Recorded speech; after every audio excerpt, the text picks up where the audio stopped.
morning po sa inyong lahat. So, today is March 30, Monday. And it is Holy Monday, first day of Holy Week. So, sa ating lahat ng mga Catholic, tayo ay nag-celebrate ng Holy Week. So, this is the first day of the week being a Holy Monday. So, madami nagninilay-nilay sa isang linggo na yon. Dahil yun ay lahat ay nakapaloob sa naging buhay at naging sakripisyo ni Jesus. So, di ba kahapon ay Palm Sunday or kung sa Tagalog ay Palaspas. So, may mga ipapakita ko sa inyo na videos na mga magaganap or naganap na yung araw na ito sa amin, specifically sa aming probinsya. So, yeah, yun lang. Enjoy po sa inyong panonood.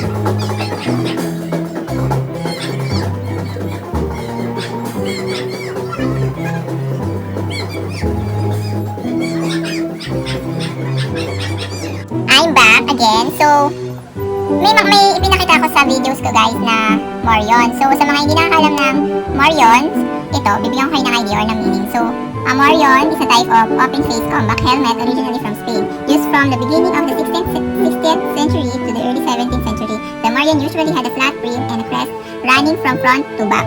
Its introduction was contemporaneous with European exploration of the Americas.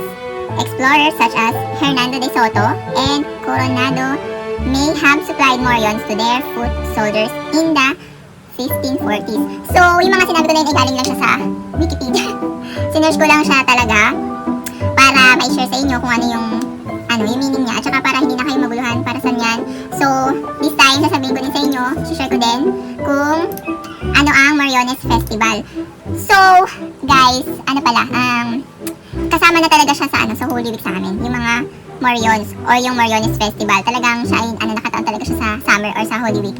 So kasama talaga yun kapag kami mga parade, may mga posisyon, simbahan, sa employees, sa government, kasama talaga yung mga Morion.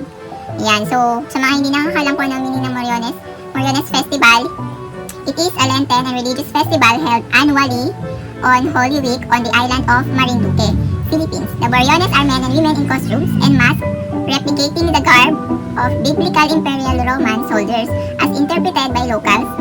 The Moriones tradition has inspired the creation of other festivals in the Philippines where cultural practices are turned into street festivals.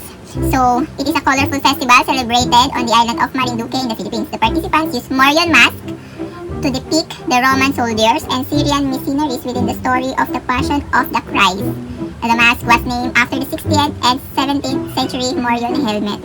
So, nakakaya kasi kung hindi ko pa ito i-share sa inyo, kung hindi ko pa ito ibabasahin para sa inyo, ngayon ko lang, hindi ko din talaga siya malalaman, specifically or literally anong meaning ng Morion. Yung palang Morion is literally and specifically sa mask lang pala siya. Ito nakalagay dito.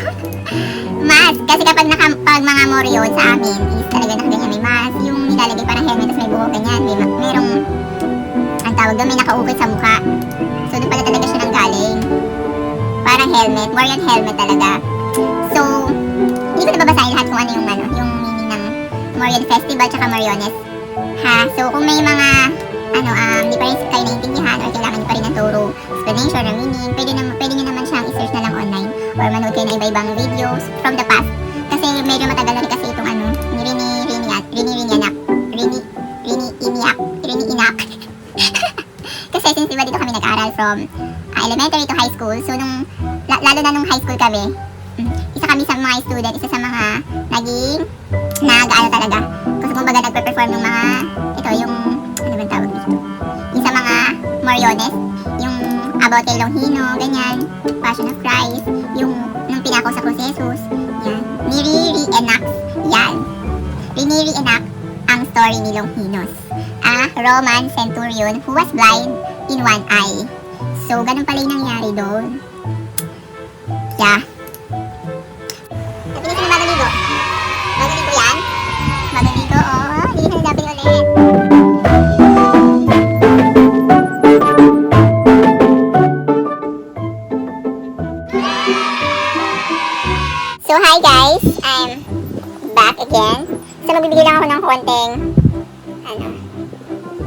chika sa inyo.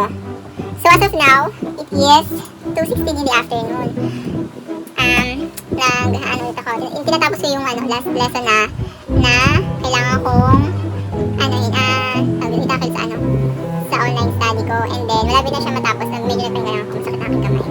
So, di ba kanina sabi ko, papakita ko yung mga videos ng mga ganap dito sa aming lugar on a Holy Monday. So, since mga hapon na, siguro wala na siguro ng afternoon parang na kanina. And then, as you can see, di ba, hindi pa ako naliligo. Halata kaya? So, sasabihin ko na, hindi pa ako naliligo, mamaya ako maliligo.